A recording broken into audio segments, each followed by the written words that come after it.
नमस्ते दोस्तों, मेरा हमेशा से ये मानना रहा है कि आपके रोज के खाने में एक ऐसा इंग्रेडिएंट जरूर होना चाहिए जो सिर्फ पेट ही नहीं बल्कि बॉडी को भी नरिश करे। एक ऐसा पावर हाउस जो लाइट हो, हेल्दी हो और हर दिन के लिए परफेक्ट हो। और अगर ऐसे किसी इंग्रेडिएंट की बात करें तो आई एम श्योर मूंग उस लिस्ट में सबसे ऊपर आती है। ये सिंपल सी लगने वाली दाल न्यूट्रिशन से भरपूर है, इजीली डाइजेस्ट होती है और हर एज ग्रुप के लिए बिल्कुल परफेक्ट है। लेकिन सवाल ये है, क्या हम इसे हमेशा एक ही तरीके से एंजॉय करते रहेंगे? बिल्कुल नहीं। और इसीलिए आज हम लेकर आए हैं कुछ मूंग इन्फ्यूज्ड रेसिपीज, जहां आपको इसकी गुडनेस तो मिलेगी ही, लेकिन उसे एंजॉय करने का अंदाज बिल्कुल नया होगा। तो चलिए मूंग को एक नए रूप में एक्सप्लोर करते हैं। तो शुरुआत करते हैं आज की पहली रेसिपी से, जो कि है मूंग सोया टिक्की। ये एक ऐसा स्नैक है जो आपको मूंग और सोया दोनों की गुडनेस एक बिल्कुल नए अंदाज में एंजॉय करने देता है, एक क्रिस्पी टिक्की के रूप में जो आपके स्नैक टाइम को इंस्टेंटली और भी ज़्यादा इंटरेस्टिंग बना देता है। और सबसे ख़ास बात, ये सिर्फ टेस्टी ही नहीं बल्कि एक हाई प्रोटीन न्यूट्रिशियस स्नैक भी है। इसमें आपको मिलता है सॉक ग्रीन मूंग दाल और मैश किए हुए सोया चंक्स, जो जब एक साथ अच्छे से ब्लेंड किए जाते हैं और उनके साथ ऐड होते हैं प्याज, अदरक, लहसुन और बेसिक मसाले, तो धीरे धीरे एक ऐसा मिक्सचर तैयार होता है जो फ्लेवर में भी रिच होता है और टेक्सचर में भी काफ़ी सेटिस्फाइंग लगता है।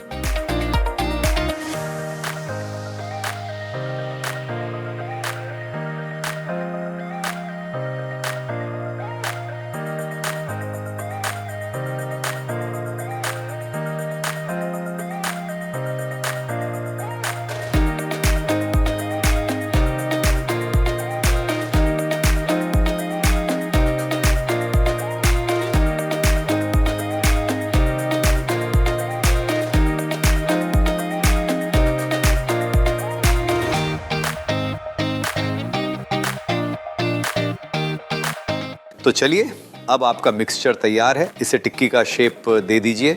और जब आप इन्हें हल्का सा शैलो फ्राई करते हैं तो बाहर एक लाइट क्रिस्प लेयर बन जाती है और अंदर से ये सॉफ्ट और परफेक्टली कुक रहती हैं, हर बाइट में एक परफेक्ट बैलेंस के साथ।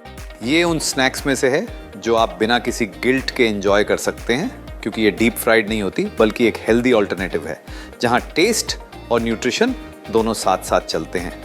तो इन्हें परफेक्टली बनाने के लिए बस कुछ छोटी छोटी बातों का ध्यान रखना ज़रूरी है। सबसे पहले मॉइस्चर का बैलेंस। इसके लिए सोया मिन्स का एक्स्ट्रा पानी अच्छे से निकाल दीजिए और मूंग को भी ज़्यादा कुक ना करें, सिर्फ उतना ही कि वो सॉफ्ट हो जाए लेकिन मशी ना बने। अगर मिक्सचर में ज़रा सा भी एक्स्ट्रा मॉइस्चर रह गया तो टिक्की अपनी शेप नहीं पकड़ेंगी और फ्राई करते वक्त टूट सकती हैं। और जब ये सब चीज़ें ठीक तरह से बैलेंस हो जाती हैं तो आपके सामने होती है एक ऐसी टिक्की जो बाहर से क्रिस्पी, अंदर से सॉफ्ट और हर बाइट के साथ और भी सेटिस्फाइंग लगती है।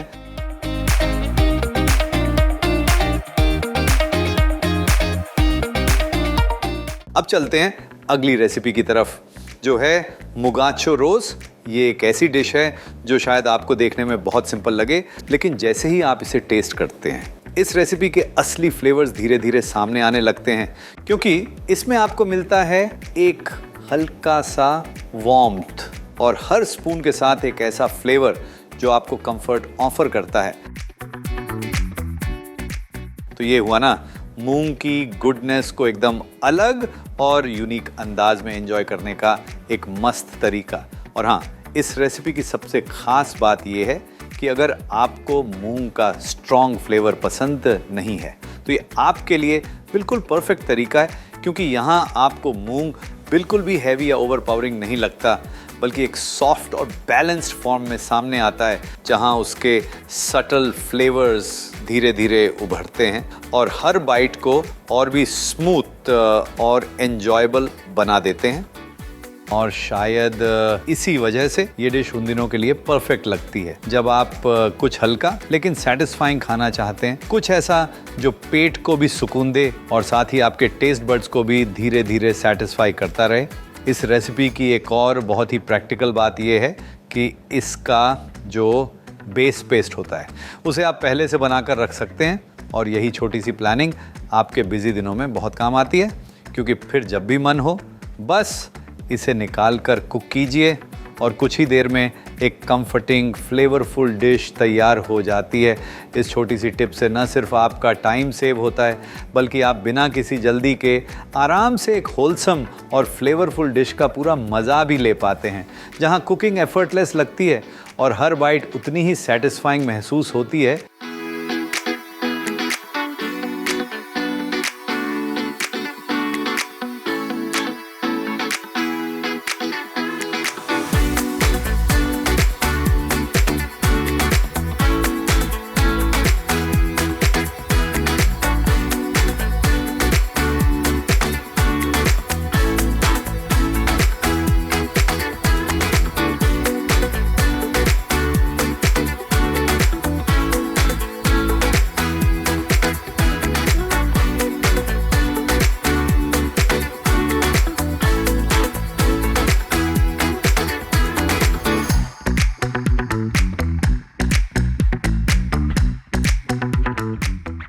और अब आते हैं आज की आखिरी रेसिपी पर, जो इस पूरी जर्नी को एक वाइब्रेंट, कलरफुल और बहुत ही डिलिशियस एंडिंग देती है। जी हाँ, मैं बात कर रहा हूँ मूंग और पालक से बनी पूरी की।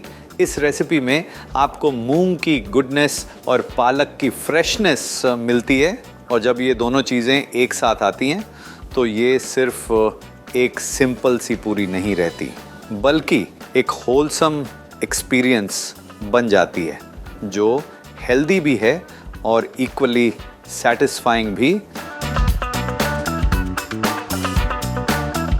आई एम श्योर जैसे ही आप इस रेसिपी को अपने मेहमान के सामने सर्व करेंगे, इसका फ्रेश ग्रीन कलर सबका ध्यान तुरंत ही अपनी तरफ खींच लेगा, और फिर जैसे ही वो इसका पहला बाइट लेंगे, उन्हें मिलेगी बाहर की हल्की सी क्रिस्पीनेस और अंदर का सॉफ्ट फ्लेवरफुल टेक्सचर।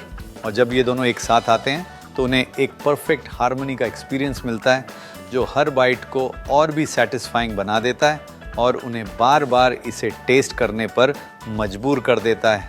तो हुई ना ये एक ज़बरदस्त रेसिपी, जो उन मोमेंट्स के लिए परफेक्ट है जब आप कुछ फेमिलियर खाना चाहते हैं। बस इस रेसिपी को बनाते वक्त कुछ छोटी सी बात का ध्यान रखना ज़रूरी है, और वो है तेल का टेम्परेचर। जब आप पूरियाँ फ्राई कर रहे होते हैं तो मेक श्योर कीजिए कि तेल अच्छे से गर्म हो, क्योंकि अगर तेल ज़रा भी ठंडा हो गया तो पूरियाँ ज़्यादा तेल एब्जॉर्ब कर लेंगी, जिसकी वजह से वो परफेक्ट क्रिस्पनेस नहीं आ पाएगी जो आप एक्सपेक्ट करते हैं। और अगर आप थोड़ी सी प्री प्लानिंग करें, जैसे कि अपनी पूरियों को पहले से रोल करके रख सकते हैं, बस उन्हें एक मॉइस्ट कपड़े से कवर कीजिए, और जब सर्व करना हो तब फ्रेश फ्राई कीजिए, ताकि हर बार आपको मिले गर्मा गर्म परफेक्टली क्रिस्प पूरियाँ। और जब आप इसे सर्व करते हैं तो हर बाइट में आपको मिलता है एक perfect mix of crispiness, freshness और फ्लेवर, जो इस डिश को और भी सेटिस्फाइंग बना देता है।